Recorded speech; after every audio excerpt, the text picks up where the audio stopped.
بسم اللہ الرحمن الرحیم۔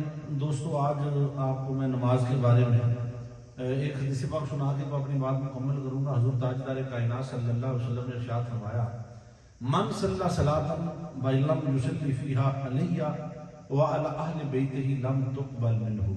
حضور نے صلی اللہ علیہ وسلم نے ارشاد فرمایا، جس نے نماز پڑھی، نماز میں مجھ پر اور میری آل پر درود و سلام نہ پڑھا، اس کی نماز اللہ کی بارگاہ میں قبول ہی نہیں ہو سکتی۔ معنی یہ ہوا کہ حضور تاجدار کائنات صلی اللہ علیہ وسلم پر اور ان کی آل پر جب تک محبت سے درود پاک نہ پڑھا جائے تو نماز قبول نہیں ہوتی۔ نماز ہے کیا؟ نماز حقیقت میں اپنے آپ کو دنیا سے توڑ کر اللہ کی بارگاہ میں سجدہ ریز ہونے کا نام ہے۔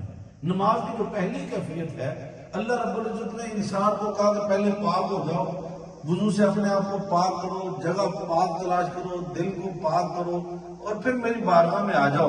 اور نماز کا جو پہلا رکن ہے وہ یہ دیکھیں، رفع یدین۔ اس کا معنی یہ ہے کہ باری تعالیٰ، میں دنیا سے منہ موڑ کے تیری بارگاہ میں آ گیا ہوں۔ دنیا سے دل میں نے موڑ لیا ہے، توڑ لیا ہے، دنیا سے میرا ناتا ٹوٹ گیا ہے، میں نے ہاتھ اٹھا لیے دنیا سے۔ یہ دنیا بے وفا ہے، یہ جھوٹ دجل فریب کی دنیا ہے، لے میں اب دنیا سے ہاتھ اٹھاتا ہوں ہینڈز اپ، اور اب تیری بارگاہ میں سائل بن کے کھڑا ہوتا ہوں۔ پھر بندہ اپنے من کی بات اپنے رب سے کرتا ہے، اپنے دل کی بات اپنے رب سے کرتا ہے، اور جب آپ نے کسی سے بات منوانی ہوتی ہے پھر آپ اس کی تعریف کرتے ہیں، توصیف کرتے ہیں۔ نماز میں بھی ایسا ہی ہے، الحمدللہ رب العالمین الرحمن الرحیم مالک یوم الدین ایاک نعبد و ایاک نستعین، اللہ کی تعریف کی، توصیف کی، پھر قرآن کی تلاوت کی، پھر اللہ رب العزت کی بارگاہ میں رکوع کیا، پھر قعدہ کیا، پھر جلسہ کیا، پھر انسان سجدہ ریز ہوا۔ اور انسان جب سجدہ ریز ہوتا ہے اس کا مطلب یہ ہے کہ میں مٹی بن گیا ہوں، پیشانی بھی جھکا دی، ناک سے لکیریں نکال دی، اور اس کی باری تعالیٰ میں تو مٹی کا بندہ ہوں، میری اوقات اتنی ہے، تیری بارگاہ میں سر مسجود ہوں، پیشانی گردآلود ہے، ناک سے لکیریں نکال رہا ہوں، میری عاجزی، میری انسانی یہی کچھ ہے۔ یہاں تک جب انسان چلا جائے تو نماز کا یہ تو کلائمیکس ہے، مگر اتنا جھکنے کے بعد بھی اگر اندر کا شیطان نہ مرا، نماز پڑھی اندر سے غرور نہ مرا، نماز پڑھی تکبر نہ مرا، نماز پڑھی اندر سے غیبت نہ نکلی، جھوٹ دجل فریب یہ نہ نکلا، اس جھکنے کا کیا فائدہ؟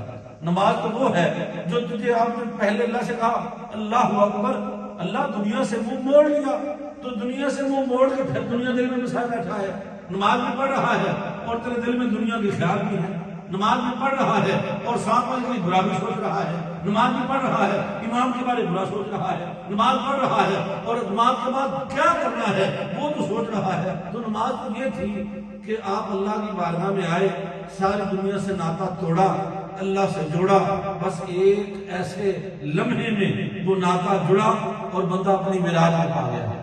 اور بندے نے جب نماز میں آ کر اللہ سے ناتا توڑا، جوڑا ہی نہیں تو کیسے جڑے گا؟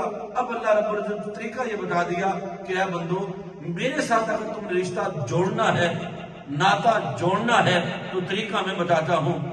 تم نے میری تعریف بھی کی، توصیف بھی کی، رکوع قیام سجدہ سب کچھ کیا، مگر آؤ طریقہ یہ ہے، دونوں ہاتھ گھٹنے پہ رکھو، ادب سے بیٹھو، اور میرے ساتھ اگر تم نے رشتہ جوڑنا ہے تو میرے نبی پہ درود و سلام پڑھو اللہم صلی علی محمد وعلی آل محمد السلام علیکہ ایھا النبی ورحمۃ اللہ وبرکاتہ۔